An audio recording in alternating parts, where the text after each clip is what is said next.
Quero primeiro saudar as traballadoras do Unísono que sei que están seguindo esta sesión por a vía que se lles permite, dado que en comisión que a través da emisión da páxina web do Parlamento.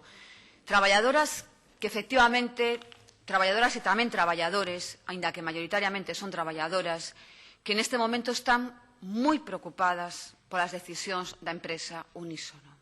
Acabamos de ver un agrio debate, e eu entendo, dende logo, a postura da deputada Beatriz Estallo, porque todas e todos estamos realmente conmovidos co que está pasando neste país. Realmente conmovidos e conmovidas. Eu onte, por primeira vez teño que confesalo aquí, diante dos deputados, cando iba a saudar uns traballadores e traballadoras que casi me saían as lágrimas, e non o puden evitar, porque, xa non é unha cuestión de empatía, é unha cuestión de desánimo generalizado ante un país que pecha.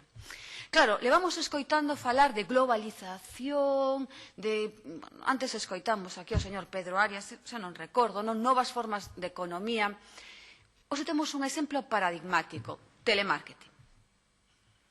O telemarketing implica que se pode realizar dende calquer país ou calquer espazo do mundo.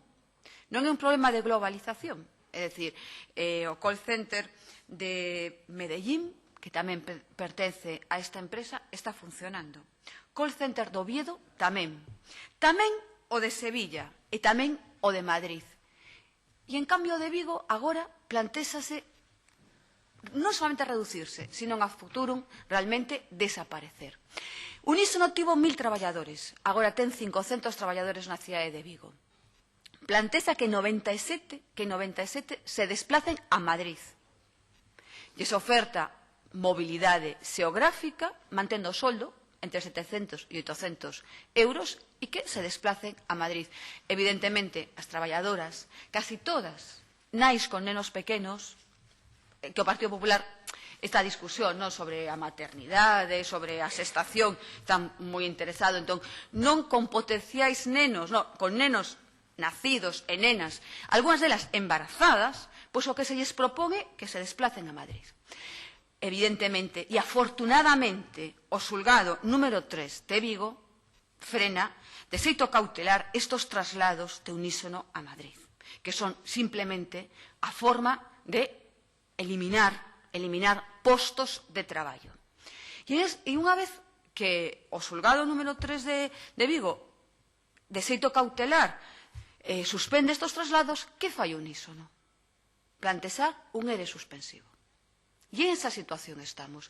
En esa situación están as traballadoras e os traballadores do Unísono. Xente moza, eu que estiven con eles nunha manifestación en Vigo, que realmente fixeron de forma moi festiva e te contaban as súas experiencias vitais, entendías como persoas de 20 e poucos anos neste momento se ven traicionados completamente pola administración, porque que fai a administración galega? Esa é a pregunta que hoxe traemos aquí.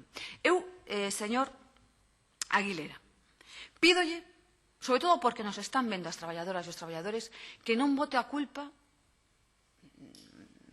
a cuestións cósmicas, a globalización, a Zapatero, nin ao bipartito.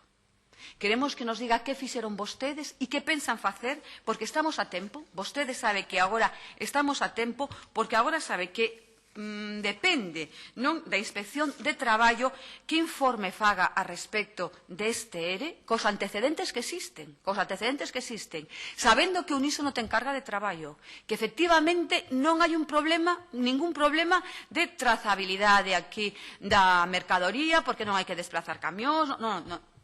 Este traballo pode realizarse dende o call center de Vigo. Simplemente o que está na mente desta empresa é trasladar, centralizar máis os servicios en Madrid e acabar pechando os seus 2 centros que neste momento existen en Vigo. Unha cuestión, efectivamente, de postos de traballo. É unha cuestión de país. Pero aquí o problema non é tantas veces esgrimido por parte do Partido Popular e do Goberno galego a economía global. Sabemos que os call centers están funcionando, co telemarketing en este momento non ten un problema de postos de traballo, simplemente o que existe é unha vontade de eliminar os postos de traballo en Vigo. Tamén os da Tento na cidade da Coruña, que en este momento, como sabemos, está paralizado o despido destes traballadores e traballadoras. Para nós, este é un tema importante. Queremos que nos dé respostas concretas a respecto de que vai a facer o Goberno galego para garantir os postos de traballo do telemarketing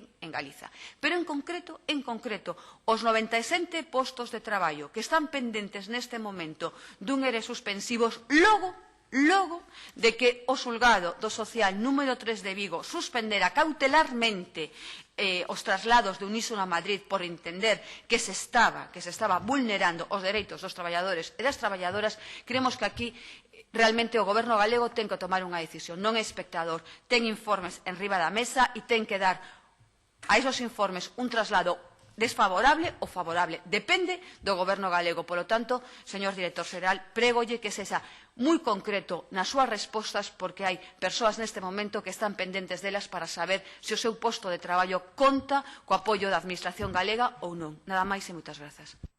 Moitas grazas, señora Adán. Para responder ten a palabra o señor Aguilera.